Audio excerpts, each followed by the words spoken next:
Welcome, friends. 10 years ago, when I first started this channel, one of the original videos that I did was called The Legend of the Crow Island Deerman, and it was told to me by my estranged wife. I didn't say strange, though I probably could. Anyways, it was shared with me by her, and it was something that happened to her when she was a young girl, living with her family on Crow Island. So it has garnered quite a few views and gotten some interesting comments over the years from subscribers and viewers.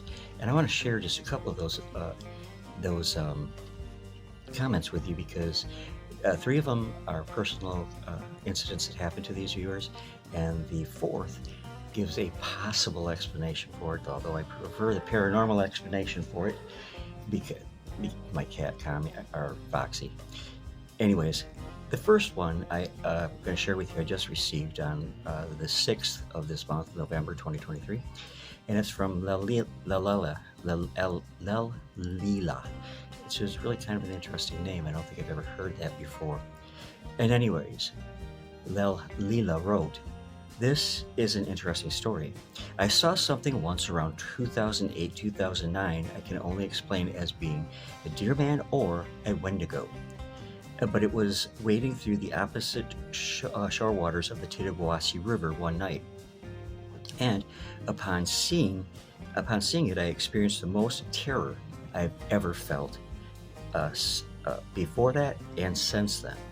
There were fish and frogs thrashing about in the shallows on my side of the bank at the same time that I saw him or it, and this feeling of just unwelcome threat took me over.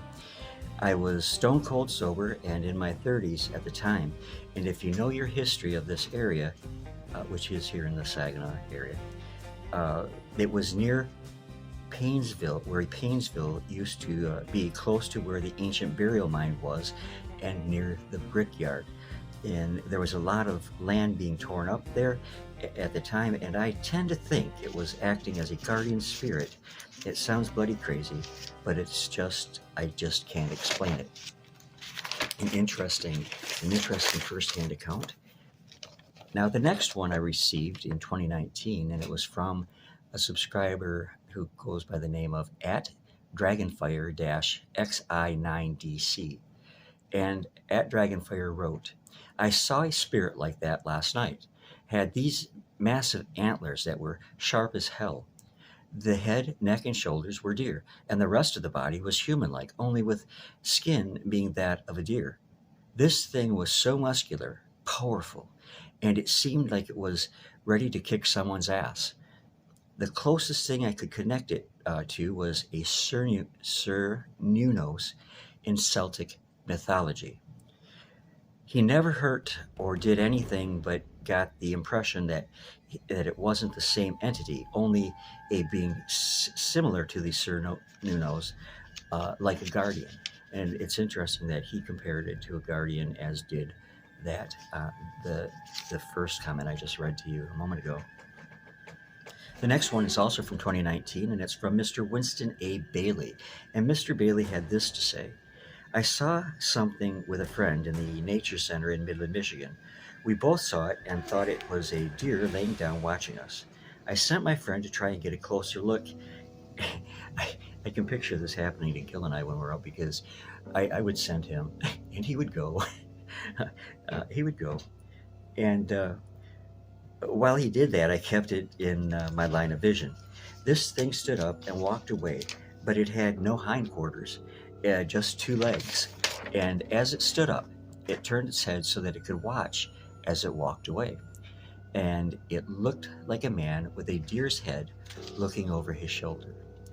Now, lastly is from 2021, and this is from @AlbertMiller3082, and @AlbertMiller wrote, "Many Native Americans worked seasonal across Michigan in the 1960s and 70s. Just as they seasonally picked cherries and harvested crops, so also in the off-season, they were circus people and were itinerant Native American sideshow workers, working construction also, taking tickets, running rides, and it happened, which is a possible explanation for seeing the Deerman, I guess. But anyways, I hope you enjoyed listening to to these four comments in particular, and I thank you for joining me today. Much love to each and every one of you, and God bless you. Keep you safe and happy and healthy wherever you are. God bless.